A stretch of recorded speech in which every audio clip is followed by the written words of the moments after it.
Hello and welcome to my knitting channel, a safe space for questionable knitting. My name is Helena and today we are going back to basics. If you've never cast on before, don't worry, I'll be guiding you and we'll be knitting super duper slowly. So before we begin, you need to grab your yarn, your needles, your drink of choice, and let's begin. Before we begin, we must make sure we've got the yarn and that we've got the needles. They have to match in size, so if you look on the back here, it says 5mm needles will match this yarn.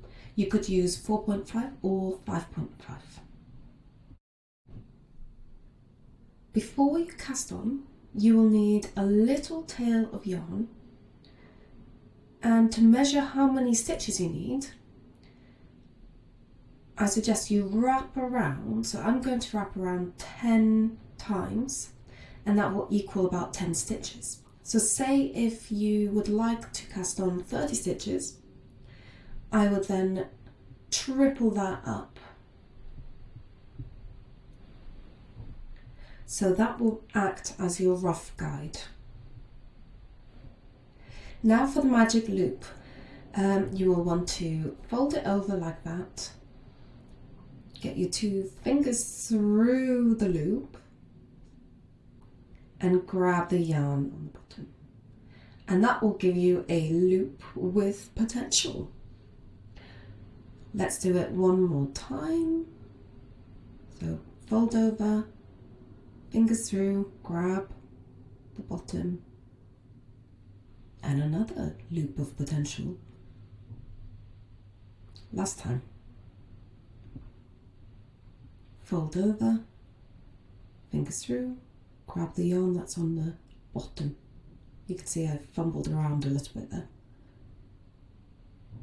Now you can pop that onto your needle, give it a little tighten, and there we go. That is our starting stitch.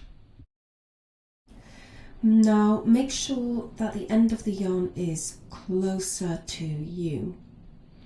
You're going to be making a little bird beak with your index and your thumb, and you're going to go between the tail and the ball yarn, then grab both ends with both your fingers, open up and make a slingshot. Here it is again, bird beak. It's hungry, so it opens up after you've grabbed the yarn, and it is like a slingshot now. So try to go under the thread there, over and back through where you started, and that is your second stitch.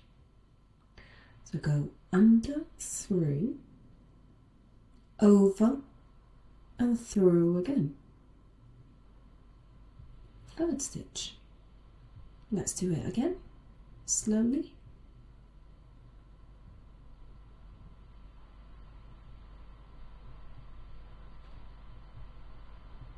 And again. Now I'm going to give you a challenge to cast on 30 stitches. So let's see if you can count to 30, unlike me.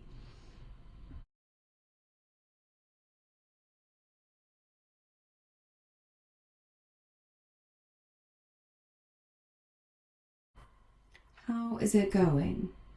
You're going to get the hang of it in no time.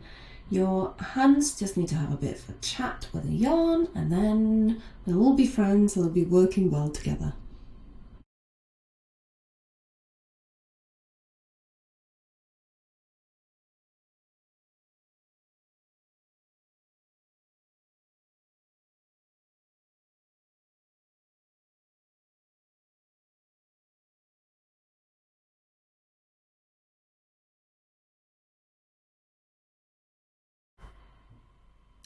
Now that you have done your 30 stitches, you will most likely need to do a purl row next. which helps neaten the edge, especially if the cast on is acting up a little bit. If you're unsure about what purling is, have a look at my stockinette stitch video explaining the difference between knit and purl stitches. And that's it, your first step into the wonderful world of knitwear. If your stitches look a bit uneven, don't stress, it just adds the charm. So well done, you deserve a cup of something if you didn't get yourself one already. If you'd like to see more knitting tutorials, please consider to like and subscribe, unless you hate cozy jumpers and self-expression. See you next time.